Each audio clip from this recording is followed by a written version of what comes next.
श्रीमद् भगवद गीता का तीसरा अध्याय। ओम श्री परमात्मने नमः। इस पर अर्जुन ने प्रश्न किया कि हे जनार्दन, यदि कर्मों की अपेक्षा ज्ञान आपके श्रेष्ठ मान्य है तो फिर हे केशव, मुझे भयंकर कर्म में क्यों लगाते हैं तथा आप मिले हुए से वचन से मेरी बुद्धि को मोहित सी करते हैं।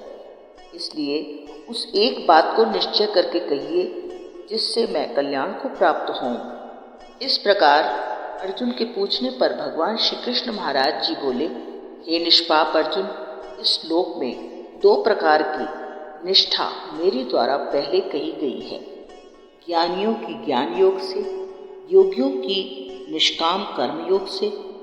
परंतु किसी भी मार्ग के अनुसार कर्मों को स्वरूप से त्यागने की आवश्यकता नहीं है, क्योंकि मनुष्य न तो कर्मों के न करने से निष्कर्मता को प्राप्त होता है और न कर्मों के त्यागने मात्र से भगवत साक्षात्कार रूप सिद्धि को प्राप्त होता है, तथा सर्वदा कर्मों के स्वरूप के त्याग से हो भी नहीं सकता, क्योंकि कोई भी पुरुष किसी काल में क्षण मात्र भी बिना कर्म किए नहीं रहता है।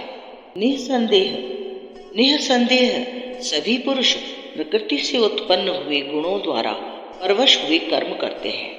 इसीलिए जो मूढ़ बुद्धि पुरुष कर्मेंद्रियों को हठ से रोककर इंद्रियों के भोगों को मन से चिंतन करता रहता है, वह मिथ्याचारी अर्थात दंभी कहा जाता है। और हे अर्जुन, जो पुरुष मन से इंद्रियों को वश करके अनासक्त हुआ कर्मेंद्रियों से कर्मयोग का आचरण करता है, वह श्रेष्ठ है। इसीलिए तू शास्त्र विधि से नियत किए हुए स्वधर्म रूप कर्म कर, क्योंकि कर्म न करने की अपेक्षा कर्म करना श्रेष्ठ है, तथा कर्म न करने से तेरा शरीर निर्वाह भी नहीं सिद्ध होगा। हे अर्जुन, बंधन के भय से भी कर्मों का त्याग करना योग्य नहीं है, क्योंकि यज्ञ अर्थात विष्णु के निमित्त किए हुए कर्म के सिवा अन्य कर्म में लगा हुआ ही यह मनुष्य कर्मों द्वारा बंधता है। इसलिए हे अर्जुन, आसक्ति से रहित हुआ उस परमेश्वर के निमित्त कर्म का भली प्रकार आचरण कर।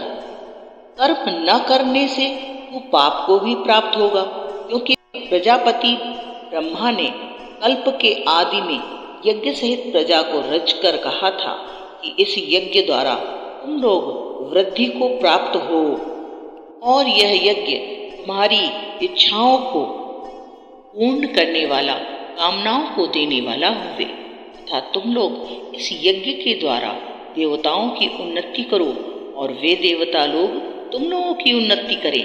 इस प्रकार आपस में कर्तव्य समझकर उन्नति करते हुए परम कल्याण को प्राप्त होगे, तथा यज्ञ द्वारा बढ़ाए हुए देवता लोग तुम्हारे लिए बिना मांगे ही प्रिय भोगों को देंगे।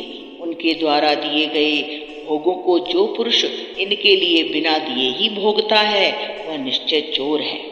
कारण कि यज्ञ से शेष बचे हुए अन्न को खाने वाले श्रेष्ठ पुरुष सब पापों से छूटते हैं, और जो पापी लोग अपने शरीर पोषण के लिए ही पकाते हैं, वे तो पाप को ही खाते हैं, क्योंकि संपूर्ण प्राणी अन्न से उत्पन्न होते हैं, और अन्न की उत्पत्ति वृष्टि से होती है, तथा वृष्टि यज्ञ से होती है, और वह यज्ञ कर्मों से उत्पन्न होने वाला है, तथा उस कर्म को तू वेद से उत्पन्न हुआ जान, और वेद अविनाशी परमात्मा से उत्पन्न हुआ है।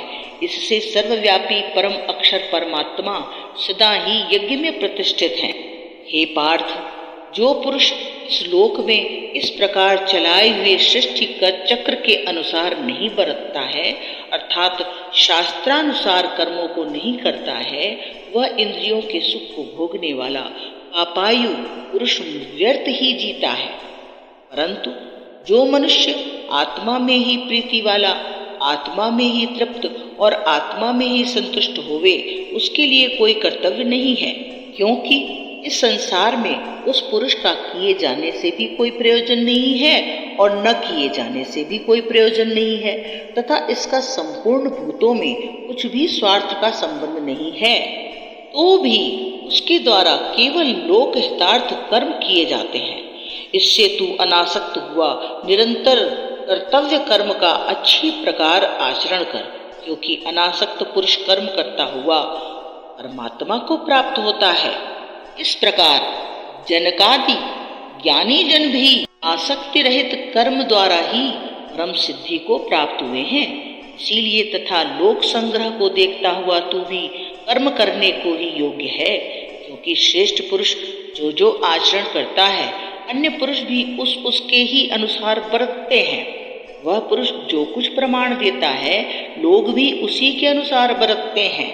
इसलिए हे अर्जुन, यद्यपि मुझे तीनों लोकों में कुछ भी कर्तव्य नहीं है तथा किंचित भी प्राप्त होने योग्य वस्तु अप्राप्त नहीं है, वो भी मैं कर्म में ही बरतता हूँ, क्योंकि यदि मैं सावधान हुआ कदाचित कर्म में न बरतूं, हे अर्जुन, सब प्रकार के मनुष्य मेरे बर्ताव के अनुसार बरतते हैं, अर्थात बरतने लग जाएं, तथा यदि मैं कर्म न करूं तो ये सब लोग भ्रष्ट हो जाएं और मैं वर्ण संकर वाला करने वाला हूँ तथा इस सारी प्रजा का हनन करूं, अर्थात मारने वाला बनूं। इसलिए हे भारत, कर्म में आसक्त हुए अज्ञानी जन जैसे कर्म करते हैं वैसे ही अनासक्त हुआ विद्वान भी लोक शिक्षा को चाहता हुआ कर्म करे। ज्ञानी पुरुष को चाहिए कि कर्मों में आसक्ति वाले अज्ञानियों की बुद्धि में भ्रम अर्थात कर्मों में अश्रद्धा उत्पन्न न करे, किंतु स्वयं परमात्मा के स्वरूप में स्थित हुआ और सब कर्मों को अच्छी प्रकार करता हुआ उनसे भी वैसे ही करावे। हे अर्जुन, वास्तव में संपूर्ण कर्म प्रकृति के गुणों द्वारा किए हुए हैं, वो भी अहंकार से मोहित हुए अंतःकरण वाला पुरुष मैं करता हूँ ऐसा मान लेता है।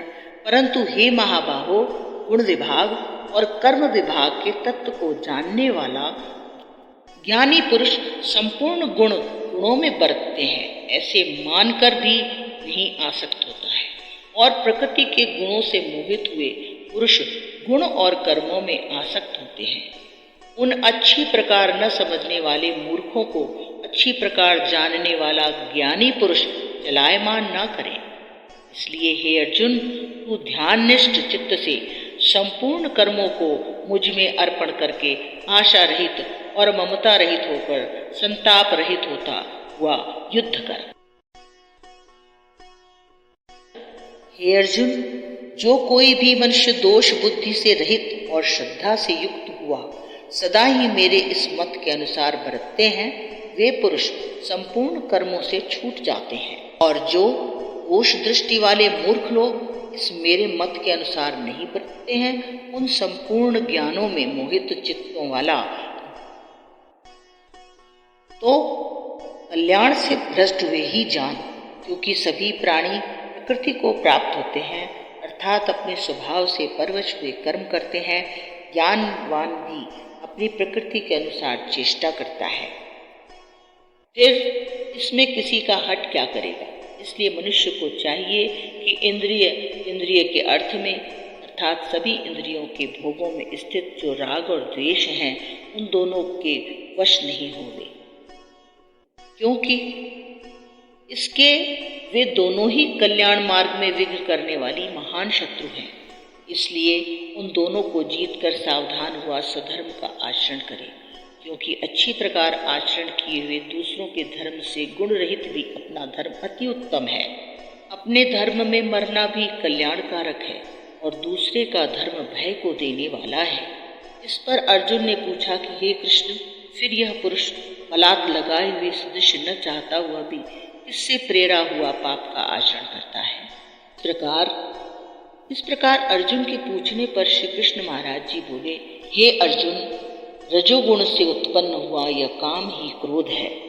यह ही महाअशन अर्थात अग्नि के सदृश भोगों से न तृप्त होने वाला और बड़ा महापापी है। इस विषय में इसको बैरी जान, जैसे धुएं से अग्नि और मल से दर्पण ढका जाता है तथा जैसे जेर से गर्भ ढका हुआ है, वैसे ही उस काम के द्वारा यह ज्ञान ढका हुआ है। और हे अर्जुन, इस अग्नि सदृश न पूर्ण होने वाले काम रूप ज्ञानियों के नित्य बैरी से ज्ञान ढका हुआ है।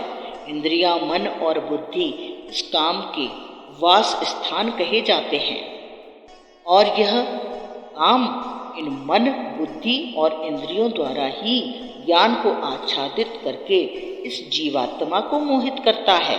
इसलिए हे अर्जुन, तू पहले इंद्रियों को वश में करके ज्ञान और विज्ञान के नाश करने वाले इस काम पापी को निश्चय पूर्वक मार।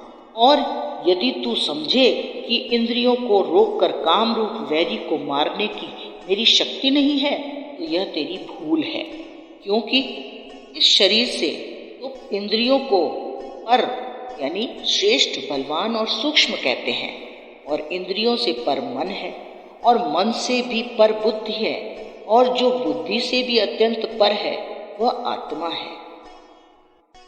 इस प्रकार बुद्धि से पर अर्थात सूक्ष्म तथा सब प्रकार बलवान और श्रेष्ठ अपने आत्मा को जानकर और बुद्धि के द्वारा मन को वश में करके, हे महाबाहो, अपनी शक्ति को समझकर इस दुर्जय काम रूप शत्रु को मार।